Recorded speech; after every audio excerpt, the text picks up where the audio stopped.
بسم اللہ الرحمن الرحیم۔ السلام علیکم ورحمۃ اللہ۔ پرافٹ کمانڈ چینل میں خوش آمدید۔ میں امید کرتا ہوں کہ آپ تمام لوگ اللہ تبارک و تعالیٰ کے فضل و کرم سے خیر و عافیت سے ہوں گے۔ آج کا یہ وظیفہ ماہ رمضان المبارک کا بہت ہی خاص اور مجرب وظیفہ ہے۔ ماہ رمضان المبارک میں افطاری کے وقت 5 منٹ پہلے آپ نے اللہ رب العزت کے 2 نام جو میں آج آپ کو بتاؤں گا، ان کو آپ نے میرے بتائے ہوئے طریقہ کار کے مطابق پڑھنا ہے۔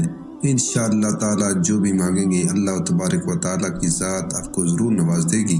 میری بہنوں اور میرے بھائیوں، افطاری کا جو وقت ہے یہ بہت ہی خاص وقت ہوتا ہے، کیونکہ سارا دن روزہ دار جو ہے اللہ تعالیٰ کی خوشنودی حاصل کرنے کے لیے بھوک پیاس کو برداشت کرتا ہے، تو اللہ تبارک و تعالیٰ بھی اس کا جو بہتر اجر ہے وہ عطا کرتے ہیں۔ اور روزہ دار کے منہ سے نکلی ہوئی کوئی بھی دعا جو اللہ پاک سے مانگتا ہے سچے دل سے افطاری کے وقت، تو اللہ پاک کی ذات ضرور عطا کرتی ہے۔ تو آپ نے کرنا یہ ہے کہ ماہ رمضان میں افطاری کے وقت آپ نے 5 منٹ پہلے اللہ پاک یہ 2 نام جو میں آج آپ کو بتاؤں گا ان کو آپ نے پڑھنا ہے۔ انشاءاللہ تعالیٰ جو بھی آپ کے منہ سے نکلے گا وہ آپ کو ضرور مل جائے گا۔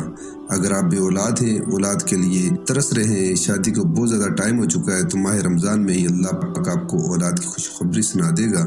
عمل کا جو طریقہ کار ہے وہ یہ ہے کہ ماہ رمضان میں افطاری کرنے سے 5 سے 10 منٹ پہلے آپ نے یہ عمل کرنا ہے۔ آپ نے اچھی طرح سے وضو کرنا ہے اور آپ نے اپنے ہاتھ میں تسبیح پکڑ لینی ہے۔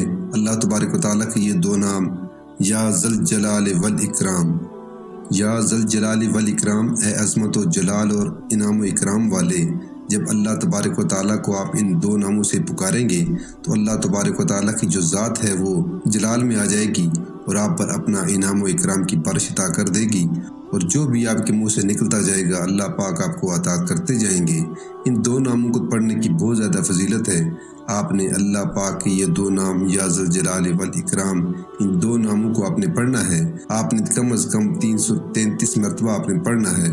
آپ زیادہ بھی پڑھ سکتے ہیں، جب تک روزہ افطار نہیں ہوتا آپ نے ان 2 ناموں کو اس وقت تک پڑھتے رہنا ہے۔ آپ کا جو بھی مقصد ہے، جو بھی آپ کی حاجت ہے، جو بھی آپ کی پریشانی ہے، اس کا تصور آپ نے ذہن میں رکھنا ہے اور ان 2 ناموں کو آپ نے مسلسل پڑھتے رہنا ہے۔ جیسے ہی افطاری کا وقت قریب آ جائے تو آپ نے درود پاک پڑھ کر اللہ پاک سے رو کر گرد کھڑا کر دعا کرنی ہے۔